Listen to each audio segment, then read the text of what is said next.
Hello people, ఈరోజు ఒక sweet రెసిపీతో వచ్చాను. అది ఏంటంటే క్యారెట్ హల్వా. క్యారెట్ హల్వానా అని తేలిగ్గా తీసి పడేయకండి. ఇందులో హెల్త్ బెనిఫిట్స్ మామూలుగా లేవు.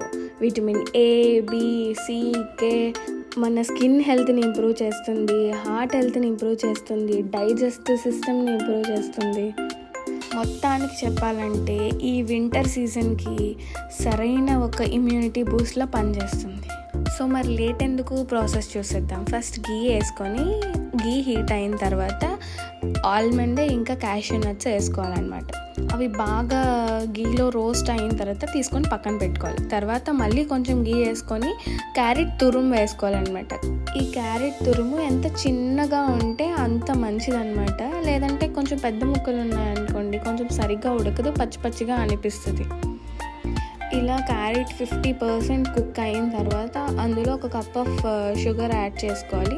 కప్ అంటే మరి పెద్ద కప్ ఏం కాదు, చాలా చిన్న బౌల్ అనమాట.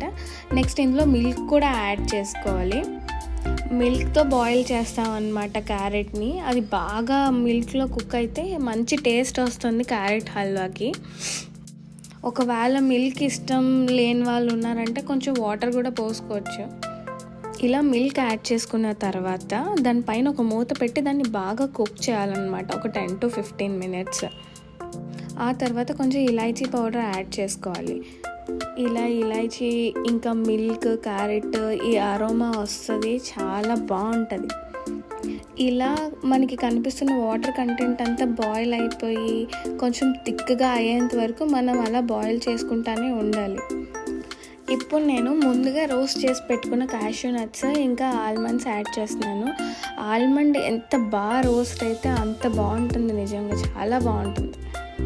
ఇలా ఇంకా 2 to 5 minutes ఉంచి దాని తర్వాత నేను ఒక రా కోవా ఉంటుంది కదా, దాన్ని తీసుకొని యాడ్ చేశాను అనమాట ఇందులోకి. ఒకవేళ మీకు స్వీట్నెస్ ఎక్కువ అనిపిస్తే కోవాని స్కిప్ చేసేయచ్చు, లేదు మీకు ఓకే అనుకుంటే కోవాని యాడ్ చేసుకోవచ్చు. ఇదేమీ నెససరీ కాదు ఈ రెసిపీకి, మీరు అలా కూడా తినొచ్చు.